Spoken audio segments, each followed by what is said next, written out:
If you have not already subscribed to our Tennessee Titans channel here, I don't know if you guys checked out the comments of our preview video of Titans Bengals this week. There were an awful lot of hoo-day comments from Bengals fans. That's a little bit embarrassing. So let's make sure that doesn't happen moving forward. If you're a Titans fan, subscribe right now.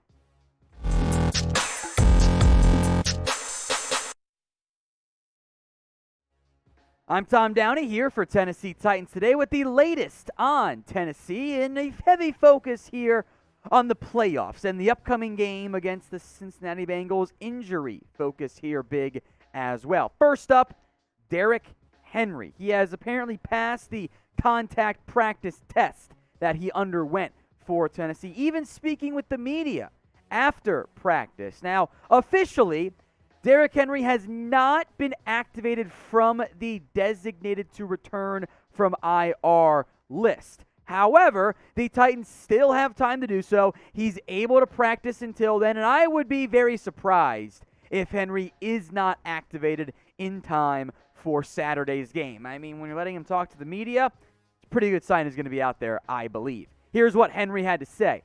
Quote, doing everything I can to be ready for Saturday. I want to be the best player that I can be for this team and contribute the best that I can. Whatever I can do to help, I am always for it. I am ready to go out there and play.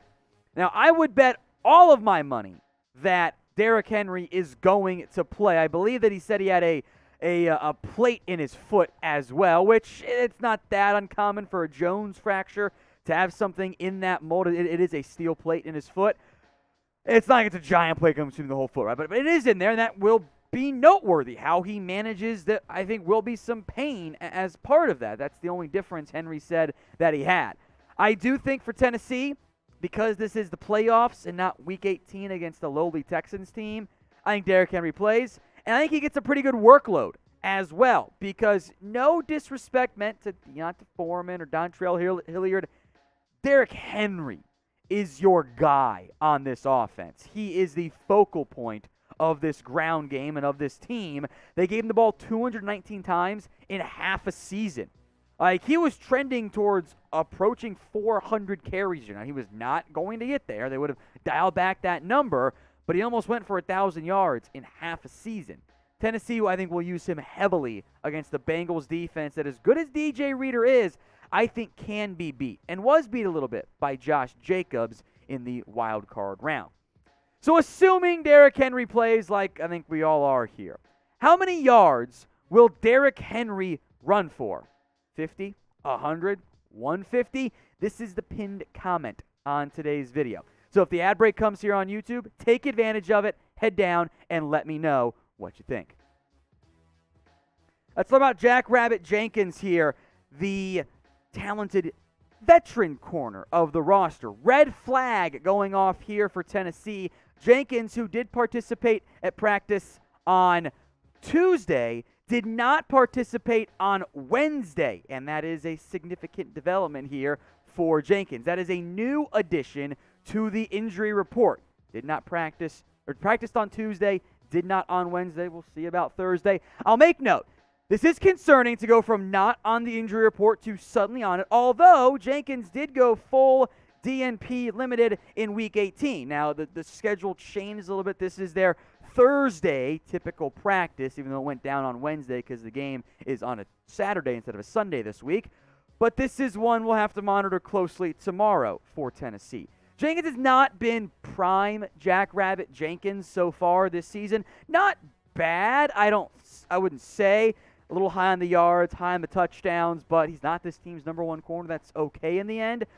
But if Jenkins cannot go against Jamar Chase, T. Higgins, and Tyler Boyd for a Titans defense that already has allowed a decent amount of passing yards this year, in part because they've been winning so many games, that is a bit of a red flag. So, what is your concern level right now over Jackrabbit Jenkins and that ankle injury? Scale it for me, 1 to 10. 1 being you're not worried at all, 10 you're in full-fledged meltdown. Making things potentially more concerning for Tennessee in the cornerback room is that Greg Mabin has now been placed on the COVID-19 list for Tennessee. One of the few players who have gone on the list this postseason. He's depth at corner for the Titans, but if Jenkins can't go, well, now you're really thin at the cornerback position, and you don't want to have to be playing Chris Jackson and Mabin big snaps to begin with, but you also don't have to call up like a Breanne Body Calhoun from the practice squad or anything along those, or Chris Jones from the practice squad. So that gets dicey in the event that Jenkins, hopefully he plays, I'm going to speak into existence that he will, and Mabin are out this week, but that is something to monitor. For the full injury report, meanwhile, they'll be okay here. Tyler Tart was a limited participant at Wednesday's practice. Ankle injury, trending in the right direction. Naquan Jones was full. Buster Screen was full. That means those guys, barring a major setback, are going to be out there against the Bengals. We mentioned Jenkins. Derek Roberson, one of the backup edges, did not participate this past week with what was called a non-injury related absence, so most likely something personal. He's also not a key part of the defense. So overall, with Derrick Henry likely set to play and Jenkins hopefully playing, Tennessee's pretty damn healthy, especially compared to what they were earlier this season.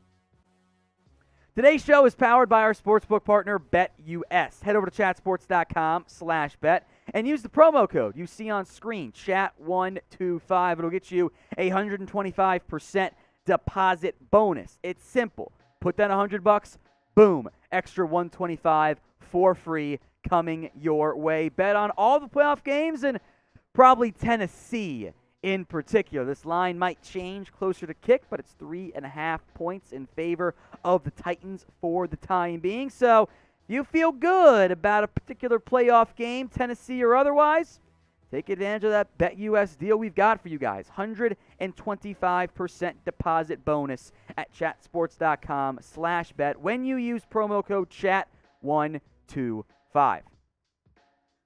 Non-playoff stuff here. I did want to talk about the Mel Kiper mock draft that came out. As part of the mock draft, he had Tennessee taking Kyler Gordon out of Washington. Now, you might be more familiar with his teammate, Trent McDuffie, but Gordon had a strong year for the Washington Huskies, is super athletic. I could see him sneaking in the back end of round one. Although I'll make note, Tennessee just drafted Caleb Farley. Here's what Mel Kiper had to say about that particular side of it. I really liked Caleb Farley in the 2021 class, but a torn ACL ended his season after just 2 games, and that was after a back injury dropped into the Titans in round 1. That injury history is a little scary, which is why the Titans could go with back-to-back first-round corners. Now, I've got thoughts on this. Do you like taking a corner in round 1? Type in Y for yes, you do, or type in N for no, you do not. I lean towards no. I don't really think the Titans need another early corner. You have Jack Rabbit Jenkins under contract next year. Christian Fulton is my boy. I thought he's played great this year. I love him. He's one starter. Elijah Molden, I think, is going to take care of your nickel corner, and you just drafted him too. Do you need 4, I think it'd be top 90 or top 90-ish picks on your roster at corner, all on their rookie deals? No, especially not 2 first-rounders. If you're worried about Caleb Farley's injury, I understand. It's a very valid concern. But that would make Kyler Gordon your insurance pick, unless you're convinced Farley's never going to play again, which I think that's ridiculous. Drafting a round 1 insurance pick doesn't really make sense to me, because that's what it would be. Now, Gordon had a great year for Washington, 51.2% completion rate. That's really good. Low on the yards, wasn't targeted that much. 2 interceptions, 7 PBUs. But overall, I don't like this pick for Tennessee because I don't think corner is the right route to go. I think there's a better path. I thought there were better players on the board than Kyler Gordon in Tennessee. Now, the previous picks in Kiper's mock, he had Titans at 31 based on the FPI. So, yay, Super Bowl, right? Jahan Dotson, I think, would be a good fit in Tennessee. His teammate, or Gordon's teammate, Trent McDuffie, Sam Howell, Cameron Thomas, DeMarvin Leal. 5 guys who I think could make more sense on the board for Tennessee. You want to go tight end? How about Trey McBride out of Colorado State? Kiper loves him. He went one pick later to Green Bay. You want some offensive line help? Are you not sold quite yet on the interior of that unit? Maybe you want to move Dylan Radins back to tackle next year.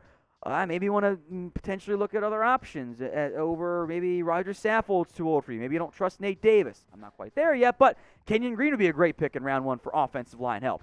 Traylon Burks, I think, is a great addition for Tennessee, especially if you don't retain Julio Jones. I think Kaiir Elam's a better corner prospect than Kyler Gordon is out of Washington. If you want to go edge, maybe you're not confident in the health of Bud Dupree, which, again, I think you'd be okay there. Go with Jermaine Johnson. So, especially with Burks on the board, that's the route I would have gone, not another corner. If you want more Titans videos throughout the playoffs and once the season wraps up in the postseason, hit that big red button and subscribe today for more free videos right here on our Titans YouTube channel.